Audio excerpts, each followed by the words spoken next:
You guys know I've had the Zenfone 5Z for a while now, right? Asus have been tinkering around with the firmware for a long time. They've told me they've been fine-tuning it, especially those cameras, and finally, we recently got the stable final version. So guess what? I took this phone with me on my little trip to Bali and got to test these cameras out in detail. And in this video, I'm going to be sharing those findings with you guys.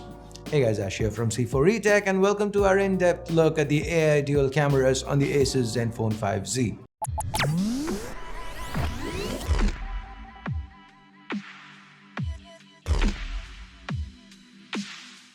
If you do end up liking this video, don't forget to give it a thumbs up, subscribe and turn on notifications by clicking that bell icon. Now first, let's talk hardware. We have dual cameras to the back. The primary is a Sony IMX363 sensor, the same one used on the Vivo Nex and Xiaomi Mi 8. It is a fairly large 12 megapixel sensor at 1 by 2.55 inches, so the pixel size is big, 1.4 micron meters. This sensor is paired with a f1.8 lens. And a good lighting, as you can see, this sensor performed well. The detail levels were good, the images were crisp, and the f1.8 aperture meant the depth of field was shallow, meaning good bokeh or blurring of the background. As you guys can see, the dynamic range was on point too.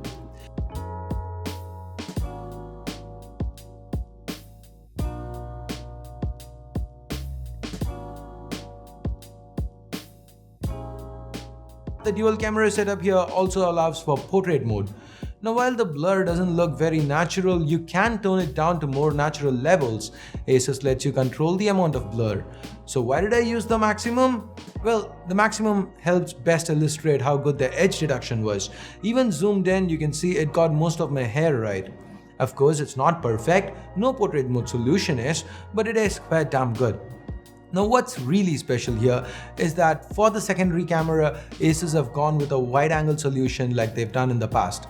It's got a 120-degree field of view, meaning it provides a total change in dynamic, a whole new perspective if I might. This 8-megapixel shooter is paired with the f2.2 lens. As you can see, the performance was good. The colors produced by both cameras are on point, very natural. That's thanks in large to the dedicated RGB color sensor that Asus have included. Now here are a few more examples.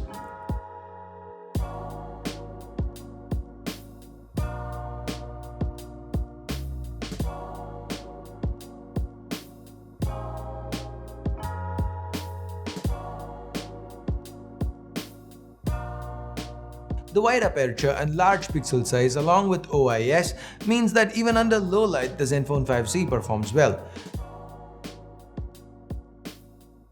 Now guys, there is one thing to note. Most phones with dual camera setups that include optical zoom use only the primary camera under low light. They just crop into the primary sensor. Every brand does this, Apple, Samsung, you name it, they do it. But with the secondary wide-angle camera, Asus cannot get away doing something like this. They need to use the secondary sensor under low light, and frankly, I expected it to suck. But I was pleasantly surprised by how good these images turned out. Asus have done a great job. Now whether it's under good light or low light, the camera is supposed to be utilizing AI to tweak the images. Now how much that helped in making the pictures look as good as they do here, I don't really know, but the images did turn out great and that's pretty much all I can care about. Now Asus also provides a full-fledged manual mode that comes in handy during times like this. When it's really dark, you can manually lower the shutter speed and get something that looks like this. Or you could get light streaks. The shutter can remain open for as long as 30 plus seconds, so all you need is a cheap GorillaPod to stabilize. Well, I actually got these shots without any tripod or GorillaPod. On the video side of things, the 5Z can do 4K at 60 FPS. The resulting footage was great, good detail levels, fast autofocus thanks to the dual pixel autofocus, very stable since there is OIS on the primary sensor. Now another thing worth mentioning is that Asus not only provides OIS but also EIS, and not just for the primary sensor but all three cameras. Yes, that means even the selfie camera gets you EIS. Talking about selfies, the 8-megapixel f2 camera has a 84-degree field of view and performs quite admirably. Retains a lot of detail and has above average dynamic range.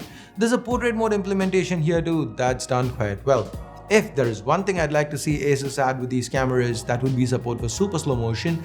It can do Full HD at 240 FPS, but super slow at least 480 FPS like on the OnePlus 6 would be a nice touch.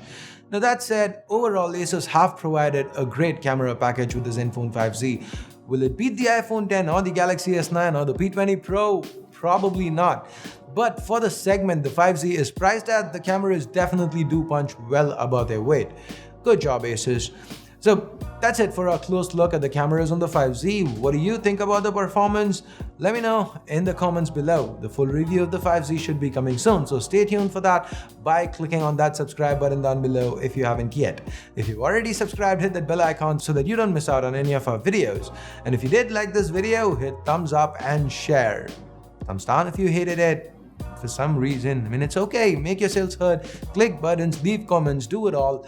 And now it is time I bid you adieu. Until next time, my name's Ash, you've been watching C4E Tech, and I'm signing off for now. You guys have a great day. Bye bye.